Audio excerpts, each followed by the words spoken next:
आजकल टीवी मैं देखता नहीं हूँ, लेकिन आप लोग टीवी देखते हैं? ये टीवी घर में टीवी होता है कि सब यूट्यूब देखते हैं? हाँ, टीवी टीवी नहीं है, रेडियो नहीं है। रेडियो में आजकल का बहुत माहौल बहुत बिगड़ चुका है, क्योंकि टीवी वीवी नहीं है। लेकिन हमारे टाइम में टीवी होते थे और बहुत एडवर्टाइजमेंट आते थे, है ना। हमें पता है हमें प्यास लगती है तो क्या हमें करना चाहिए, हमें पानी पीना चाहिए और अच्छा लगता है। लेकिन टीवी वाले बोलते हैं थम्स अप पियो, है ना। जब तक थम्स अप नहीं पियोगे प्यास नहीं बुझेगी। कोई बोलते हैं कि आप नहाने से वो ताजगी नहीं आएगी जब तक आप लिरिल का साबुन इस्तेमाल ना करो, है ना। तो हम भी जाके कभी कभी इसमें हम लोग बौखला जाते हैं, हम लोग बहक जाते हैं, और हम लोग उस चीज को लेके आते हैं घर में, और लगता है कि अब तो भाई हमारा शरीर बिल्कुल साफ होगा। लेकिन क्या साफ होता है? नहीं, है ना। क्योंकि उनका काम है अपना चीज बेचना, और बेचने के लिए वो लोग बोलेंगे कि उनका जो प्रोडक्ट है वो सबसे सर्वश्रेष्ठ है। ठीक है, ऐसे करते करते करते हैं हम लोग आराम से बैठते हैं अपने सोफे में, लेकिन टीवी में आता है ये सोफा बहुत ही बढ़िया है ना। इस पर बैठोगे तो आराम ताजगी, आप खरीद के ले आएंगे, कोई आराम ताजगी नहीं है। आपको वैसा ही महसूस होगा। ब्लैक एंड व्हाइट टीवी है तो फिर कलर टीवी का लालच देंगे, कलर टीवी है तो बड़े स्क्रीन का लालच देंगे, ठीक है। लेकिन क्या होता है कि जब हम लोग अफोर्ड नहीं कर पाते, तो तब तक एक एक एक सपना सा रह जाता है कि किसी दिन मैं जाऊंगा, किसी दिन वो बड़ा टीवी मैं खरीदूंगा। फिर जब कुछ बहुत सालों बाद जब आप कुछ पैसा इकट्ठा करके बड़ा टीवी ले लेते हैं, फिर पता चलता है यार इसमें कौन सी बड़ी बात है ना। कुछ आनंद नहीं आता। लेकिन क्या होता है, हम लोग बहक जाते हैं कि जो संसार हमें कह रहा है करने के लिए वो उत्तम है, और हम लोग वहां तक पहुंच नहीं पाते, तो पूरे जीवन भर हम लोग संघर्ष करते रहते हैं वहां पर पहुंचने के लिए। लेकिन जब तक पहुंचते हैं हम लोग बुढ़े हो जाते हैं, और पता चलता है कि हम किसके पीछे भाग रहे थे। उसमें वो है ही नहीं जिस चीज के पीछे हम भाग रहे थे, उसमें उतना मजा ही नहीं है जिस चीज के पीछे हम लोग भाग रहे थे। तो वैसे ही ये संसार की जो लालसाएं हैं, हमें जीवन का एक छोटा सा टुकड़ा एडवर्टाइज करके बताती हैं कि अगर आपकी जीवन में ये नहीं है तो आपका जीवन बेकार है ना। आजकल क्या कहते हैं, यंग बॉयज के अंदर क्रेज चला है कि हम लोग बुलेट लेंगे, बाइक लेंगे और पहाड़ों पे जाएंगे। बहुत जाते हैं, लेकिन वो दूसरी बात नहीं बताते कि कितने पसीने में कितना पसीना आता है, कितनी धूल उड़ती है, कितनी बुरी बदबू आती है, इतना मुश्किल है। वो सब नहीं बताएंगे, बस ये बताएंगे पहाड़ के बीच में जा रहे हैं, हवा लग रही है, साए साए हमारे ऊपर से कर रही है और हमें मजा आ रहा है। आप जाओगे आपको मजा नहीं आएगा। क्योंकि वो एक सपना बेच रहे हैं, एक सपने के द्वारा अपना बाइक बेच रहे हैं, ये उनका काम है, ठीक है। लेकिन जो समझदार लोग हैं वो लोग ऐसे बहकावे में नहीं आते, है ना। तो वैसे ही जैसे अभी कुछ समय पहले एक विश्वासी जन का फोन आया था। वो बेचारी मैंने एक ऐसी है कि कोविड में उसके सारे उसे घर वाले सब मर चुके हैं, है ना? जिससे शादी होने वाली थी वो भी मर गया।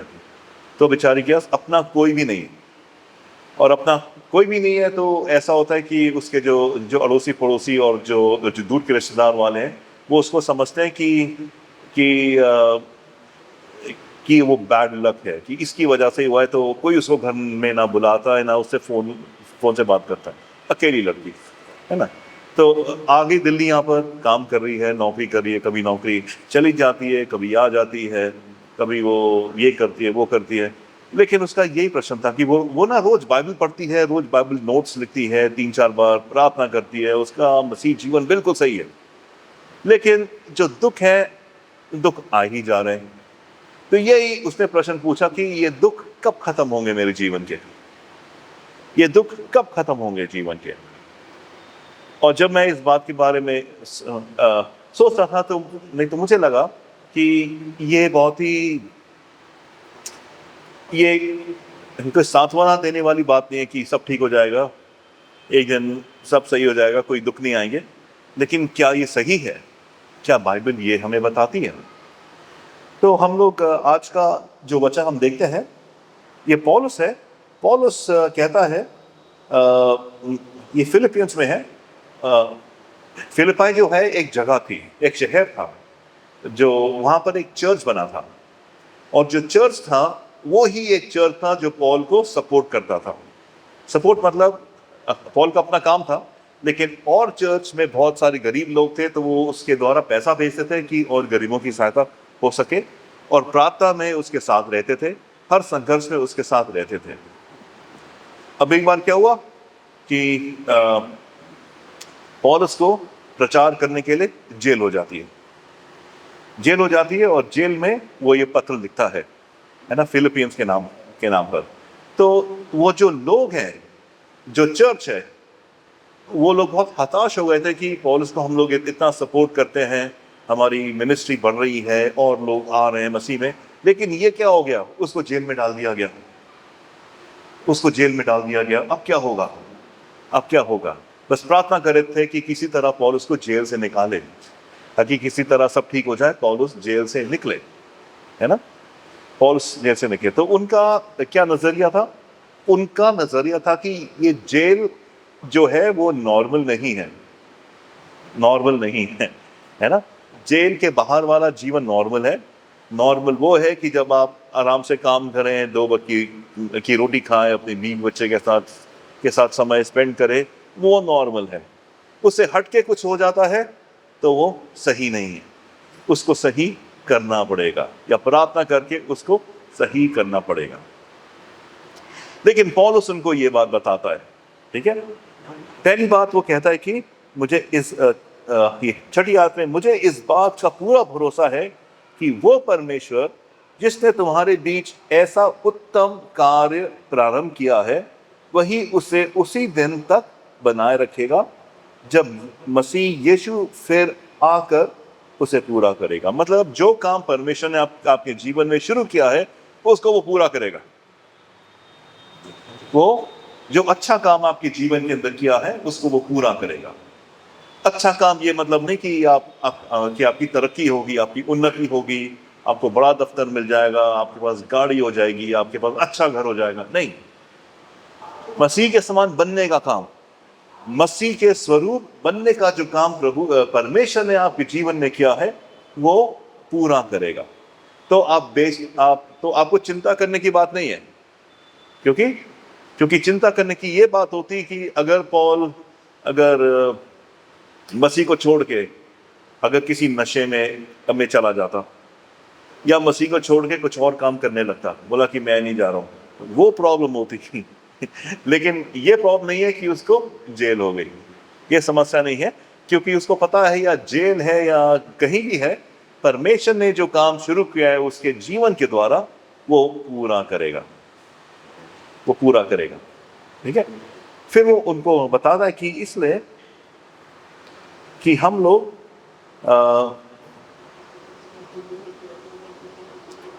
मैं ये प्रार्थना करता हूं 9वीं आयत में, तुम्हारा प्रेम गहना दृष्टि और ज्ञान के साथ निरंतर बढ़े।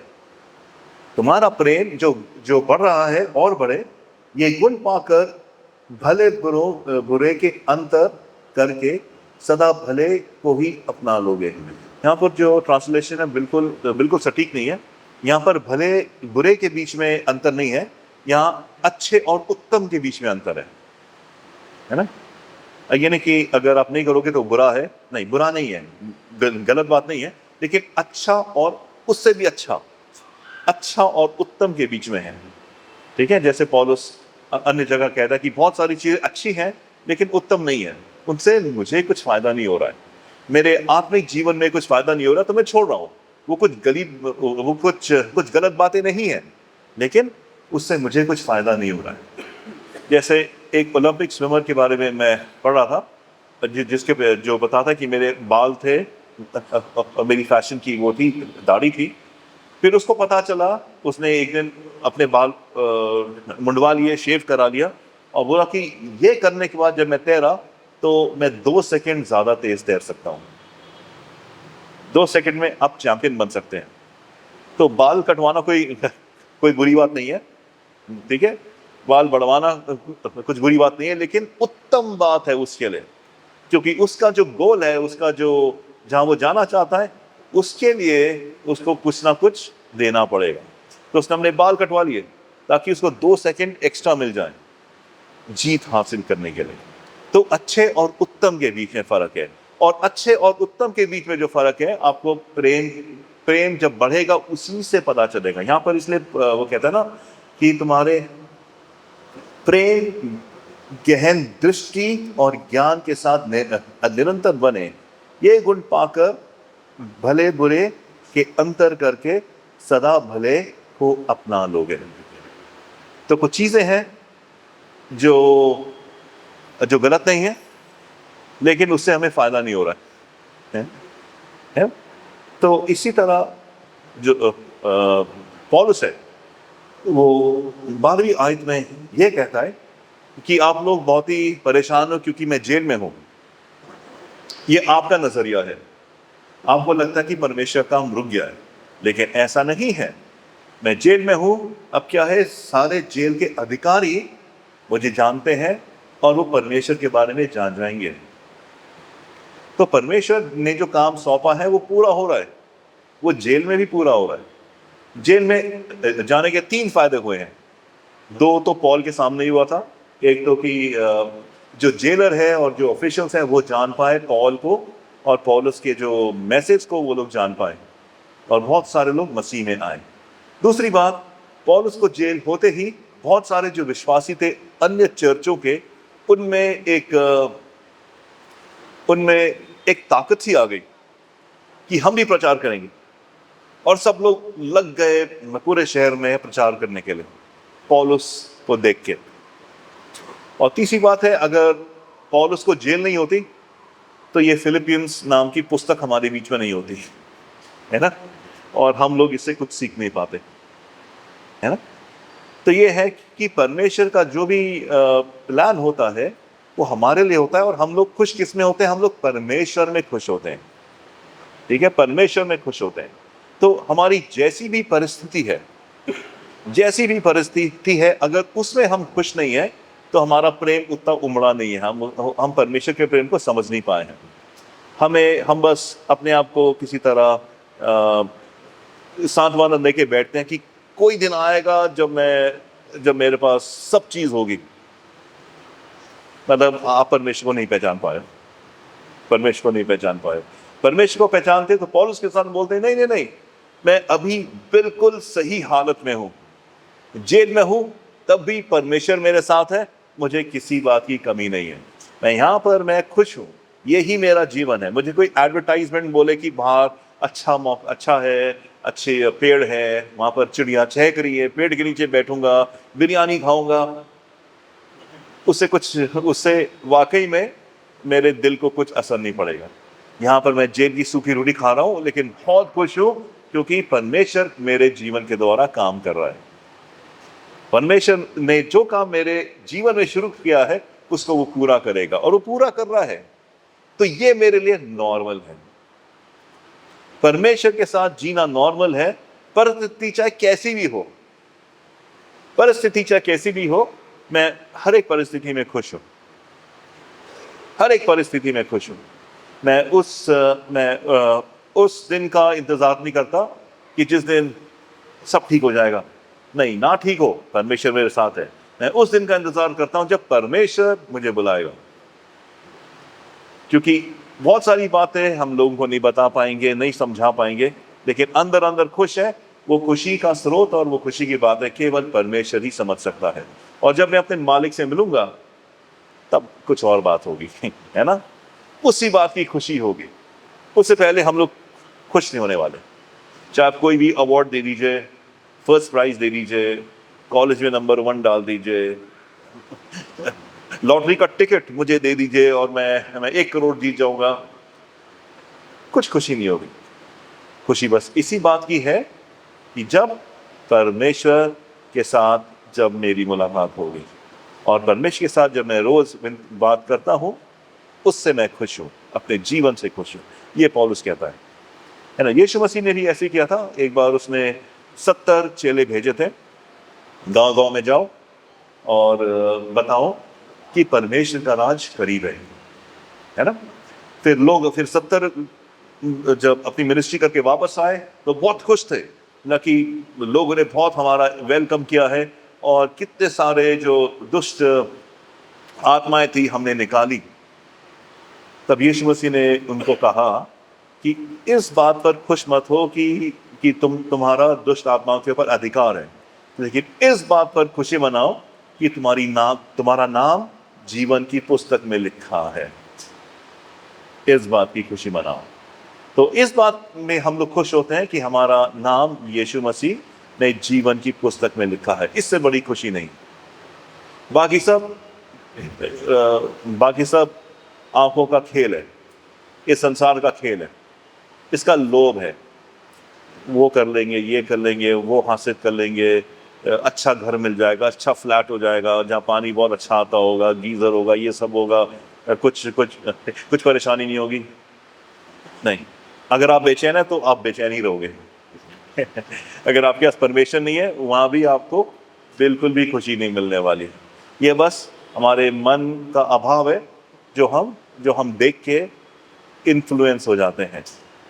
इसीलिए लोग उनको इन्फ्लुएंसर कहते हैं, ताकि उनके इन्फ्लुएंस में हम लोग उनकी जो बातें जो सही नहीं है उनको हम सच मान लेते हैं, है ना।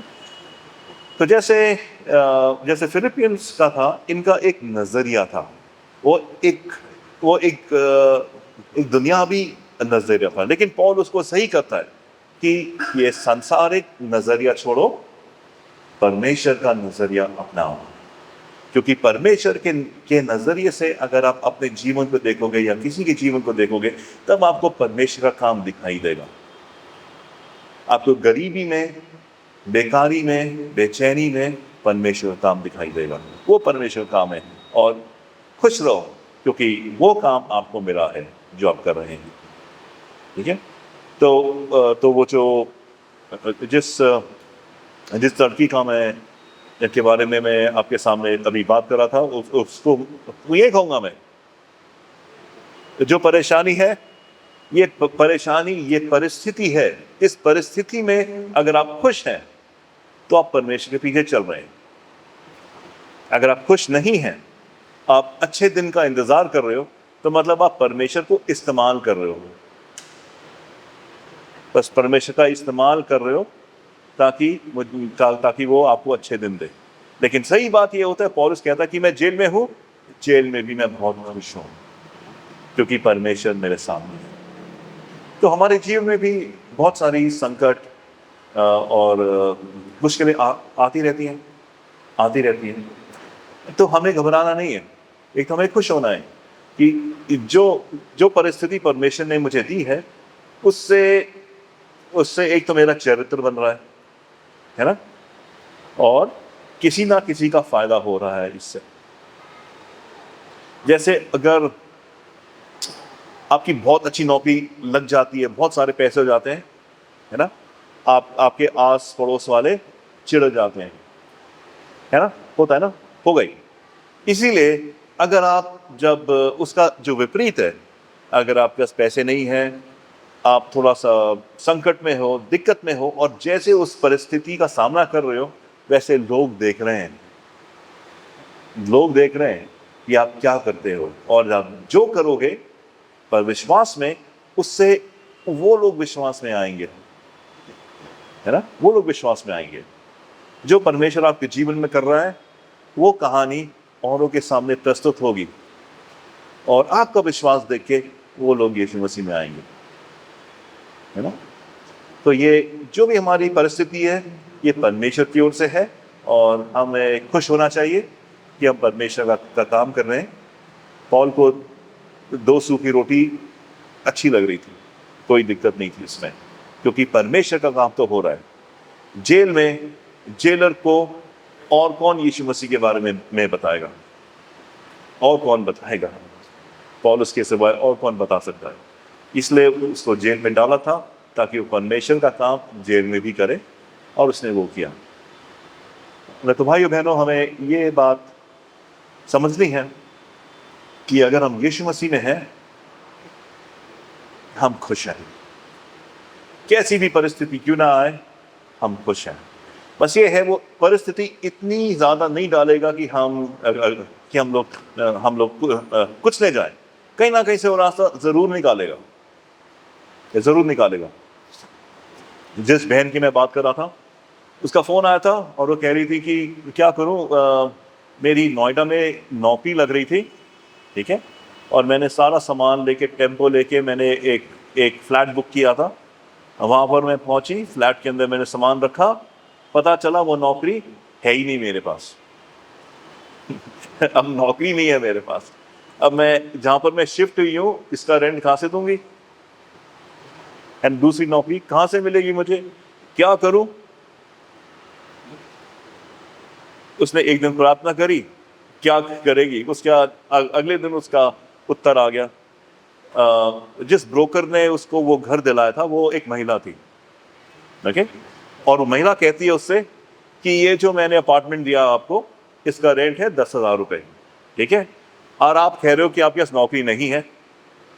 कोई बात नहीं, जब तक नौकरी नहीं मिलती, आप इसी फ्लैट में बैठ के हमारे लिए टेली कॉलिंग करो। हम आपको नंबर देते हैं, आप फोन करो, जो होता है वो टेली कॉलिंग वर्क, आप काम करो हमारे लिए, और हम इसके आपको 8,000 रुपए देंगे, ओके। और घर का कुछ चार्ज नहीं करेंगे, 8,000 रुपए और खाना भी फ्री, ठीक है। जब आपको नौकरी मिल जाए तो, और आपको ये 8,000 की नौकरी नहीं करनी है, तब आप कोई और नौकरी कीजिए, फिर हमें 10,000 आप स्टार्ट कर देना इस फ्लैट के लिए। तब तक के लिए, जब तक आप चाहो हमारे लिए नौकरी कर सकते हो। ऐसा ऐसा किसके साथ होता है, किसके साथ होता है ना। प्रॉपर्टी डीलर क्या होते हैं, बोले आप पैसे नहीं है, बाहर निकलो, इमीडिएटली बाहर निकलो, है ना, और लोग हैं, हमारा नुकसान हो रहा है। लेकिन वो वहां पर है, पैसे भी मिल रहे हैं, काम भी ढूंढ रही है, कॉल भी कर रही है, फ्री में बैठ गई। परमेश्वर का इंतजाम हो रहा, परमेश्वर का इंतजाम है। तो कैसी भी परिस्थिति हो, वो आपको टूटने नहीं देगा, लेकिन वो दिखा देगा कि वो परमेश्वर है, वो परमेश्वर है। तो यही हम विश्वासियों की गवाही है। कभी कभी हम लोग परिस्थिति देख के घबरा से जाते हैं, लेकिन घबराने के बाद पता चलता है कि नहीं, हमें हमें हमें घबराना नहीं है, परमेश्वर हमारे साथ है। जो काम परमेश्वर ने शुरू किया है, वो वायदे अनुसार हमारे जीवन में पूरा करेगा। उसको जो मुझे बनाना है, वो बना के रहेगा, चाहे संसार कितनी भी अटकलें क्यों ना डाले। ये परमेश्वर का प्रेम है, ये परमेश्वर का संदेश है जो पौलुस हमको बताता है। इसलिए प्रेम के द्वारा हमें ऐसी चीजें, हमारा प्रेम उमड़े, ताकि हम अच्छा छोड़ के जो सर्वश्रेष्ठ है उसके ऊपर जाएं। सर्वश्रेष्ठ चीज क्या है? सर्वश्रेष्ठ चीज है परमेश्वर के समान बनना। उसके लिए चाहे कितना भी दुख उठाना पड़े, हम उठाएंगे, क्योंकि हमें परमेश्वर के समान सर्वश्रेष्ठ बनना है। परमेश्वर का जो राज्य है, उसके लिए हमें काम करना है। आइए हम प्रार्थना करें। हमारे सर्वशक्तिमान परमेश्वर पिता, आपका हृदय से हम धन्यवाद देते हैं प्रभु जी।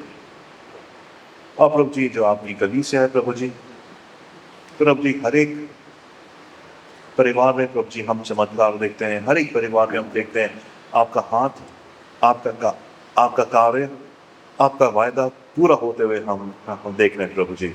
हमारी बस यही विनती है कि प्रभु जी की हम में से कोई भी ऐसा ना हो कि मुश्किलें का सामना ना कर सके और हताश हो जाए और आपको ही छोड़ दे प्रभु जी। ऐसा ना हो प्रभु जी।